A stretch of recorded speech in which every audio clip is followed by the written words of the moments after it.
Me da muchísimo gusto estar hoy con Isabel Rojas Estapelles, psicóloga, periodista, escritora, conferencista.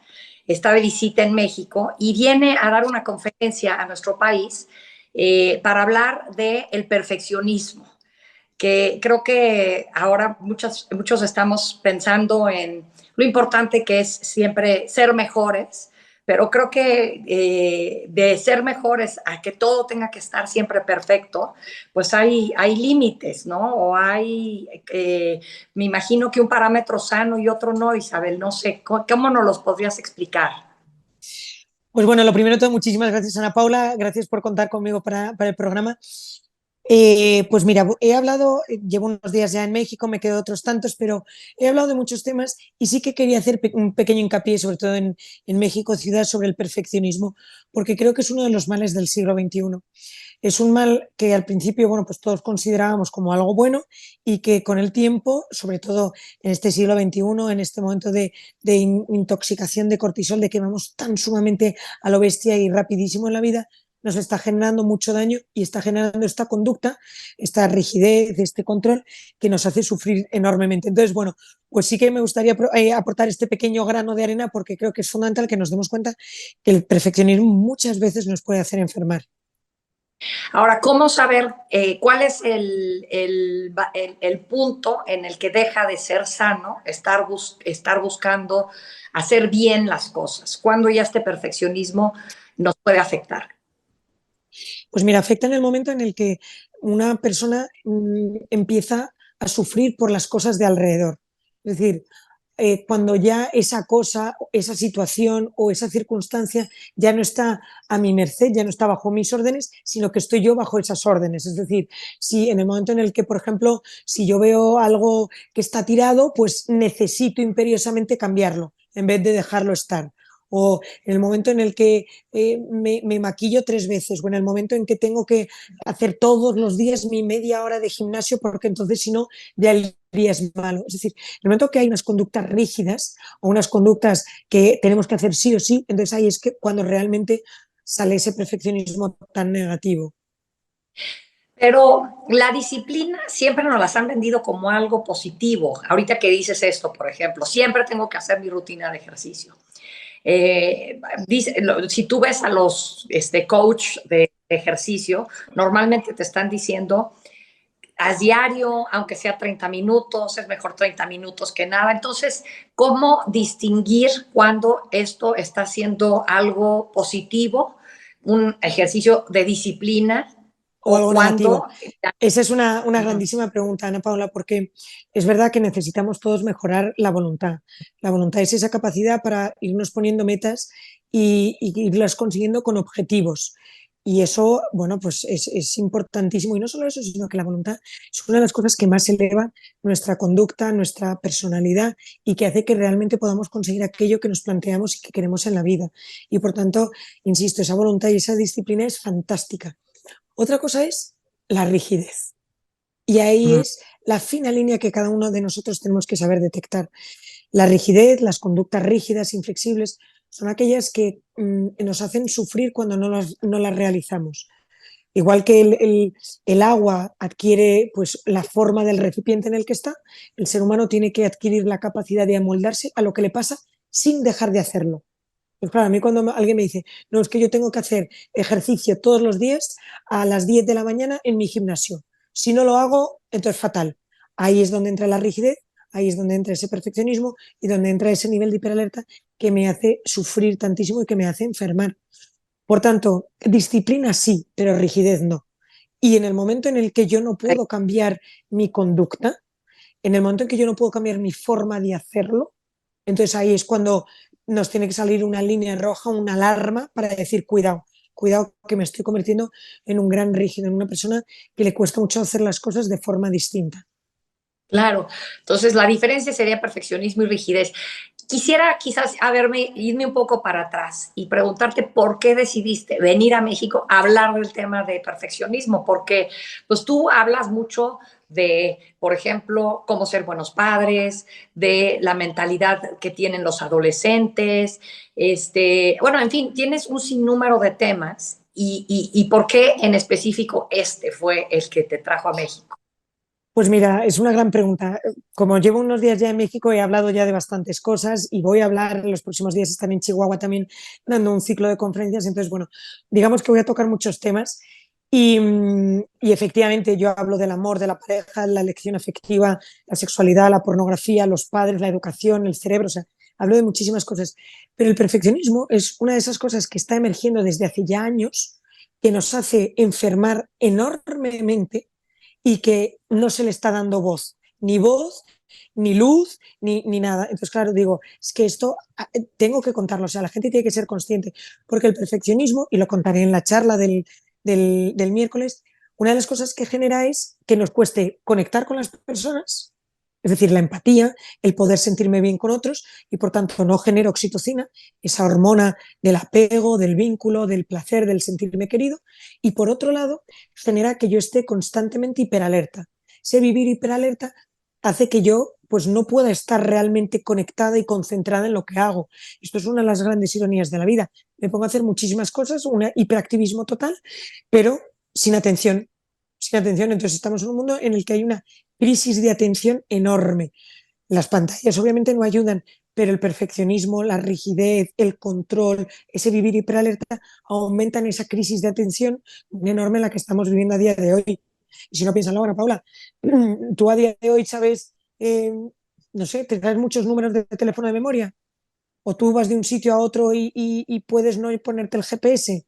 Bueno, Sí, podrías hacerlo, pero claro. cada vez nos cuesta más, es decir, nuestra concentración y nuestra memoria cada vez está yendo a menos. Y de hecho, somos la primera generación, bueno, la generación que está viniendo ahora, los millennials, son la primera generación que tienen menos memoria y menos inteligencia que la generación superior, que sus padres. Entonces, claro, creo que esto nos tiene que hacer mucho que pensar de lo que está ocurriendo a día de hoy, sobre todo a nivel del neurodesarrollo, a nivel cerebral. Entonces, bueno, por eso me he animado un poquito a hablar de este tema, que insisto, es muy puntero, es muy distinto y al mismo tiempo es súper necesario.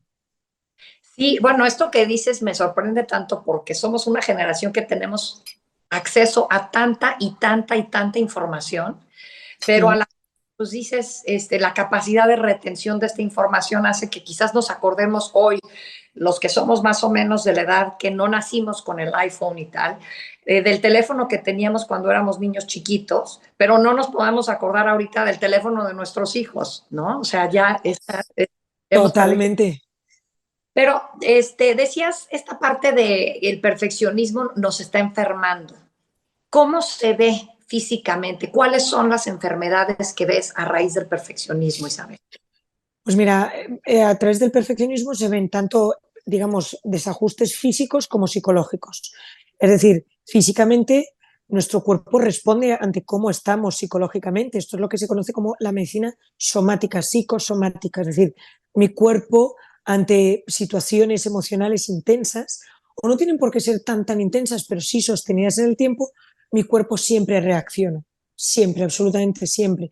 Y de hecho, a día de hoy hay grandes investigaciones y muy interesantes sobre la relación del estrés, de la ansiedad con ciertas enfermedades como pueden ser, por ejemplo, todos los temas gástricos, es decir, las intolerancias, el tema del gluten, el SIBO, la microbiota, incluso con temas neurocerebrales, las migrañas, los mareos, los desmayos y también incluso a nivel mucho más interior, como puede ser incluso pues, los cánceres. A día de hoy se sabe que más del 73% de cánceres de mama son por temas psicológicos no bien gestionados en un momento de la vida. Un año, 10 meses, un año y medio antes de esa aparición del cáncer. Entonces, bueno, está claro que nuestro cuerpo responde ante la forma de vida que nosotros llevamos. Eso por un lado. Y luego por el otro, psicológicamente, es lo que yo decía, el vivir en esa hipertensión, en ese modo hiperalerta, genera que nuestro cerebro nunca descanse. Nuestra corteza prefrontal, esta parte del cerebro que nos ayuda a retener, a ejecutar, a controlar los impulsos, como está hipoactivada, o sea, está saturada de tanta información, como que se va apagando poquito a poco y que hace que cada vez seamos más impulsivos, pero al mismo tiempo que nos cueste cada vez más concentrarnos, memorizar, bueno, hacer todas estas cosas que te cuento. Entonces, ese nivel de hiperalerta lo que hace es que a la larga nos mantiene en un estado muy ansiógeno. Y muchos ataques de ansiedad, crisis de pánico o ansiedades que nosotros vemos son causadas por esto. ¿Qué ocurre? Que mucha ansiedad sostenida en el tiempo produce grandes bajones de ánimo.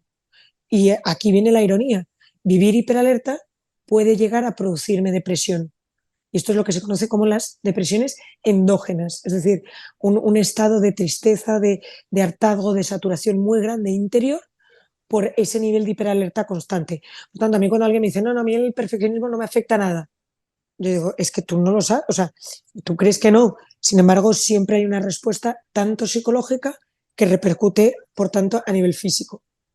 Es que siento que hay temas como, por ejemplo, si tú consumes mucho alcohol, el alcoholismo, es fácil decir, bueno, esto me está haciendo daño, porque socialmente beber demasiado alcohol, pasar por la vida como borrachos, es ubicado como negativo. Pero hay temas como el perfeccionismo, que me parece que socialmente no están marcados tan negativos. Y entonces Bueno, de creo que hecho, no solo no están marcados negativos, sino que se ve como algo positivo.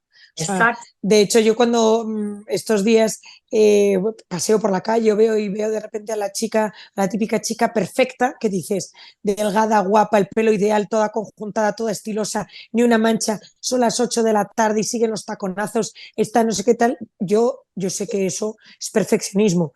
Y entonces hay un punto que está ideal, está estupenda, está monísima, ojalá yo estuviese así, pero también enferma. Entonces, hay, la ironía del perfeccionismo es que se aplaude, se desea, se admira y en muchísimas ocasiones se intenta copiar, se intenta emular. Entonces, por eso es tan importante darle cierta voz y cierto voto, sobre todo en este mundo en el que las mujeres pretendemos llegar a todo. Pretendemos llegar a todo, conseguirlo todo y ser las mejores en todo. Y es, no, hay que aprender a renunciar. Hay que aprender a decir, esto sí, esto no, en esto entro, en esto no entro. Entonces, bueno, Claro. pues no es fácil. Yo me acuerdo hace muchos años que el tabaco, entiéndeme, estaba de moda y era una cosa como muy Sí, fashion y veía muy cool. a los artistas. Bueno, pues ya se sabe que el tabaco es nocivo para la salud. Bueno, pues con el perfeccionismo está pasando un poco lo mismo. Mi padre ya hace unos años, mi hermana María mucho a través de libros, de podcast y yo misma con mis artículos y más, estamos dando voz a una cosa que a la gente le ha costado mucho entender, pero que sin embargo nosotros en consulta cada vez vemos más.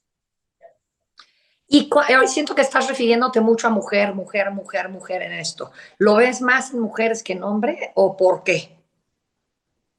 El Lo perfeccionismo. veo más en mujeres que en hombres, el perfeccionismo lo veo mucho más en mujeres que en hombres, pero, y aquí viene nuestra preocupación, cada vez más se da en hombres. Es decir, cada vez es más impresionante cómo el varón también tiene una serie de matices que le hacen tener esas conductas tan rígidas.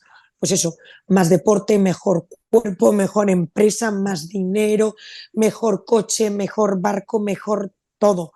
Entonces hay un punto enorme de insatisfacción tanto en hombres como en mujeres. En mujeres nosotros tenemos la cosa de que ya desde tiempos inmemoriales, o sea, se sabe que en la cultura griega, pues la mujer ya llevaba sus complementos, se maquillaba, se ponía guapa de cara al exterior, pero bueno, se sabe que la mujer físicamente, bueno, pues se cuida un poco más que el hombre, pero desde hace unos años el hombre, que también era necesario por otra parte, se está cuidando mucho, pero mucho en el sentido nocivo y negativo de la palabra. Entonces, bueno, pues por eso es algo que implica sobre todo a mujeres, pero insisto, cada vez más a los hombres. Ahora, ¿qué hacer, Isabel? Si tú ya dices, estoy oyendo a Isabel, me está describiendo esto, me checa. Yo estoy haciendo eso, pero no me quiero enfermar. ¿Qué puedes hacer para tener disciplina, pero no caer en la rigidez? O sea, ¿qué ejercicios o qué consejos o qué tips nos puedes dar? Bueno, pues para esto tienes que venir a la charla que voy a dar el miércoles. O sea, no te voy a desvelar todo el pastel, pero si te tuviese que decir una cosa es, eh, bueno, pues abrazar la imperfección. Es decir, abrazar el decir, no pasa nada porque esto esté mal o esto salga mal o esto no salga como yo quiero que salga. Este sería el gran consejo que yo le doy a la gente. ¿Y en qué sentido? En cualquiera. cómo va una reunión, cómo voy vestido, cómo creo que me ve la gente, cómo van mis hijos, yo qué sé, la cena que yo organice o el plan con el que, o la reunión con la que yo esté con mis amigos. Es decir, aceptar que hay cosas que pueden salir de forma distinta y que no por ello es peor ni muchísimo menos. Esto da muchísima paz y salud mental y en definitiva es lo que nosotros queremos un poco para, bueno, pues para la sociedad y para lo que está pasando a día de hoy. Ahora, tú hablas mucho de la importancia de aprender a conocernos nosotros mismos.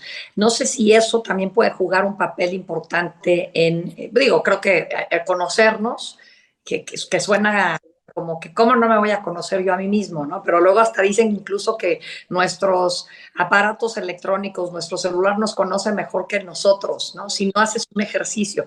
Pero el conocernos también debe de ayudar en esto, ¿no?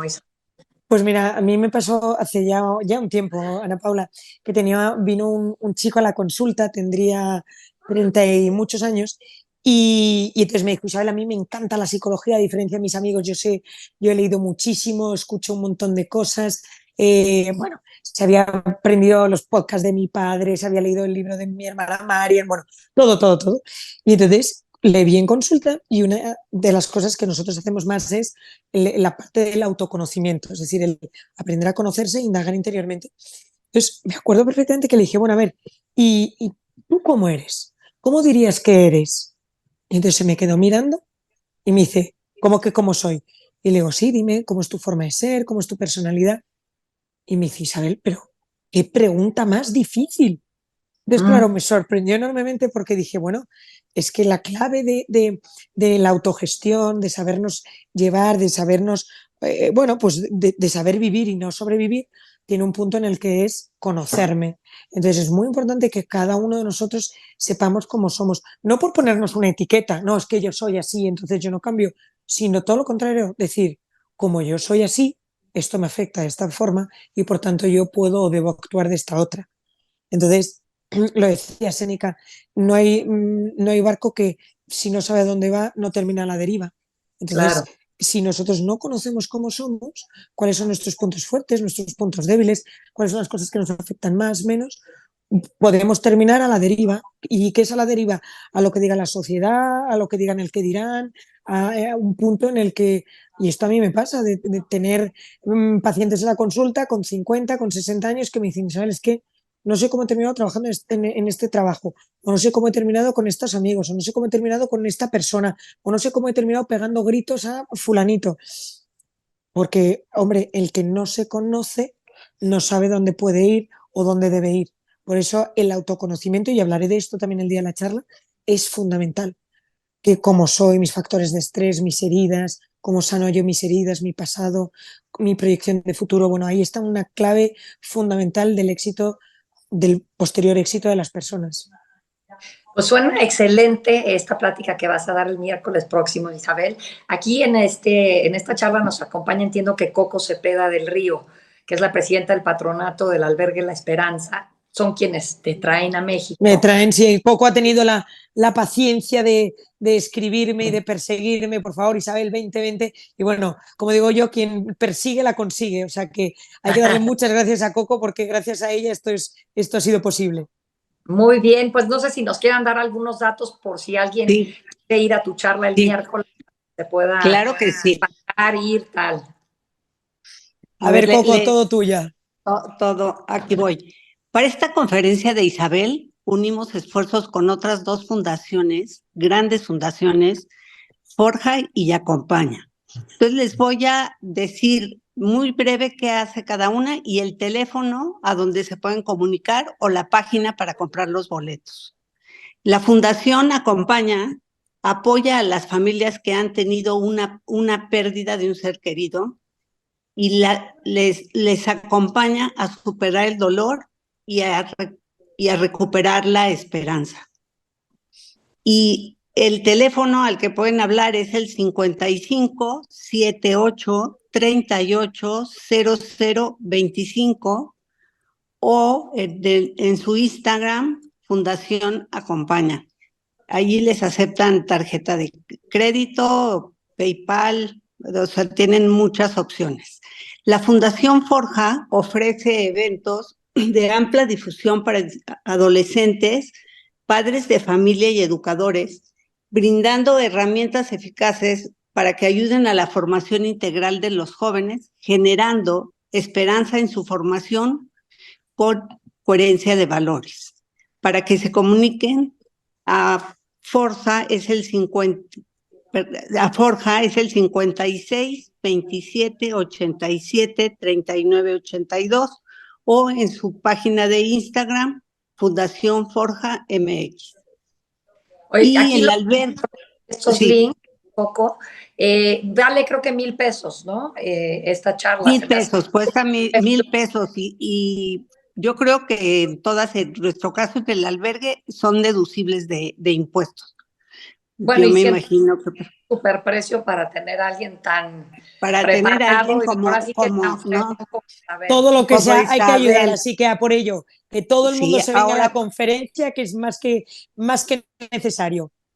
sí, ahora les Muchísimas explico gracias. brevemente lo del albergue y el Ah, teléfono del albergue. En el albergue recibimos y apoyamos a enfermos de bajos recursos que vienen del interior de la República, a los hospitales de la Ciudad de México, y no tienen dónde quedarse. El albergue es una extensión de su hogar y que lleven una vida digna, acompañada, mientras están en sus tratamientos. Nosotros les apoyamos también cuando se puede con los tratamientos y medicamentos. Y pues les damos también esperanza, o sea, esperanza de recuperar su salud. Y lo que es importante es que las 3 fundaciones tenemos en nuestra misión el dar esperanza. Qué Y el bonito. teléfono para el albergue, la esperanza, aquí es por teléfono, porque ya de lo que saquemos de esta obra vamos a dedicarnos a tener una mejor página, un mejor Instagram. Nosotros vendemos los boletos por el teléfono 55 74 86 40 68. Y pues ahí los esperamos miércoles 10 de la mañana, Casino del Bosque, Mayita, mejor conocido como la ciudad. Mayita. Muy bien, pues Coco, La Ciudad de muchas México. Gracias, Ana Paula, y gracias infinitas a Isabel. gracias. Bueno, gracias a vosotras. Fenomenal, pues Gracias. muchísimas gracias a las dos. Nos Gracias. vemos. Un Gracias. abrazo. Hasta